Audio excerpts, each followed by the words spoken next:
కానీ బయటికి లోకంతో మీరు కంపేర్ చూస్తే ప్రత్యేకింపబడిన వ్యక్తులు. అందుకే యెహోవా దేవుడిగా గల జనులు ధన్యులు. ఇక్కడ ఉన్న వాళ్ళందరూ కూడా ధన్యులు.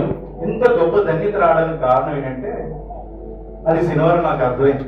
అంత సంతోషానికి, అంత విజయానికి కారణం, అంత ప్రత్యేకింపబడిన జీవితానికి కారణం ఏంటంటే పెద్ద ర్యాలీ జరిగింది. పెద్ద పెద్ద పాటలు పెట్టుకుని కొంతమంది డ్యాన్స్లు వేస్తున్నారు, కొంతమంది కటౌట్లు పట్టుకున్నారు, కొంతమంది అరుస్తున్నారు, స్లోగన్స్ చేస్తున్నారు, చాలా సంతోషంగా వెళ్తున్నారు. ఇలాంటి ర్యాలీయే 2000 సంవత్సరాల క్రితం కూడా జరిగింది. అది కూడా ఒక వ్యక్తి గురించి. కానీ అక్కడ ఆ వ్యక్తి అవమానించబడ్డాడు, ఏడవబడ్డాడు, కొట్టబడ్డాడు, ముఖాన్ని ఉమ్మివేయబడ్డాడు, పిడిగుద్దులు ఇద్దరైన అవమానించాడు, సిలువేసి మరణానికి అప్పగించాడు. ఆయన తన మరణాన్ని తను అప్పగించుకున్నాడు అన్నమాట. అలాంటి అవమానం పొందిన వ్యక్తి ద్వారా 2000 సంవత్సరాల తర్వాత మనం ఆ సంతోషాన్ని అనుభవిస్తున్నాం. ఆయన అంత జనాల మధ్య, అంతమంది మధ్య ఆయన అవమానించబడ్డాడు.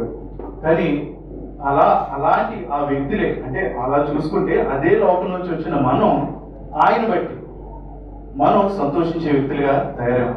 అంత అవమానం మన సంతోషానికి కారణమైంది, ఆ విధేయత మన విడుదలకు కారణమైంది.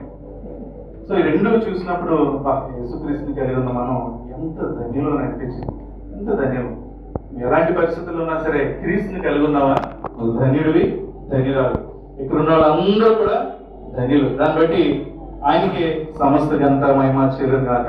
హల్లెలూయా, హల్లెలూయా. సంఖ్యాకాండం 6వ అధ్యాయం